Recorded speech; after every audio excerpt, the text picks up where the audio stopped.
عسلامة. شنو رايكم في الخبيزات البطبوط هذوما المبطبطين؟ خبز خفيف لسيدي رمضان. نتوكلوا على ربي ونعملوها. حطيت مغرفة خميرة نتاع خبز، عليها شوية سكر باش يتفاعل، ماء دافي، ما تخليوهمش يرتاحوا برشا. انا ما قصيتش الفيديو باش تشوفوا في ساعة البطبوط. توا باش نجيو للفارينة والسميد. عندي كيلتين فارينة على كيلة سميد، وكل صحفة من هذوكم فيها 200 جرام، معناتها 400 جرام فارينة على 200 جرام سميد. توا نحط معاهم الملح، مغيرفة زيت، ما تكثروش الزيت، وتويكا باش نبدأ نعجنهم. باش تشوفوا معايا قد باش نستعملوا ماء. انا لهنية تقريبا استعملت 400 مليلتر ماء، وهتا نوريكم التكستور من بعد كيفاش متاع عجينة البطبوط. يجي خفيف وما يجيش معجن من داخل، وبصراحة لسيدي رمضان ولا أروع. ريتوها كيفاش تعجنت حتى يدين في العجينة نضافت، ما قعدش تتلصق بورتون طرية. اغزروا لها كيفاه.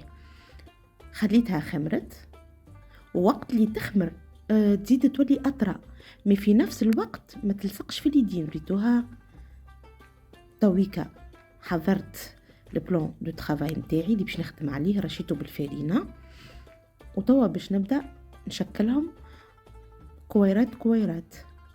هكلمهم بداية بالطريقة هذه ونحطهم.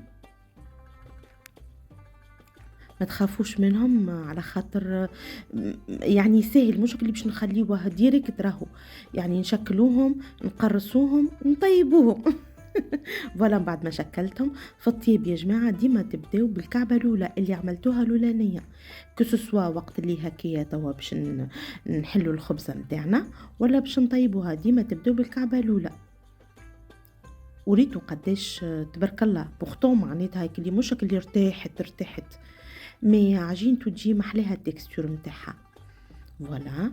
شوفوا السمك، قد ما رققتوها قد ما تجي احسن. وديما كان لاحظتوا انا ديما نبدا بالكعبات اللي عملتهم الاولانيين. نكمل توا بعد ما وريتكم كيفاش باش نحلوهم الخبيزات نتاعنا، نتعداو لمرحله الطياب. انا عندي البلاك هذايا البلانش، يلزم تبدا سخونه. كان باش تحطوا على الغاز يلزم يبدا سخون المره الاولى، من بعد تنقصوا جوست شويه. والطياب نتاعو هنا السر اللي باش يبدا يتنفج، معناتها يتنفخ معاكم. يلزم تقلبوه وهو مازال اخضر طري، تقعدوا تقلبوه ديما ديما ديما ديما، معناتها شويه نقولوا احنا حكيت 10-15 ثانيه وتقلبوه وتعملوا هكا. انا شوفوا كيفاش محليها المرحله هذه. تشيخني كطفله صغيره نولي قوش عليه قاعده نلعب باللمبايل. نبدا نستنى فيهم وقتاش باش يتنفخوا معايا، فيهم راحه نفسيه. نسترتاح بالمناظر الطبيعيه، انا بالبطبوط كيف داك. صحه وفرحه للي باش يجربوا. باش نكملهم الكل فوالا بنفس الطريقه. شوفوا ما شاء الله الكلهم كيفاش جاو منفجين، ما شاء الله الله اكبر. ومن داخل يجيو فارغين. شو ريتوهم بصراحه جيب تاع سندويتشات تاكلوا في الليل ولا اروع. وتويكا نقولكم ما تنسونيش لايك ماكس بارتاج تعليق محلاه، وعلى محبه رسول الله نلتقي.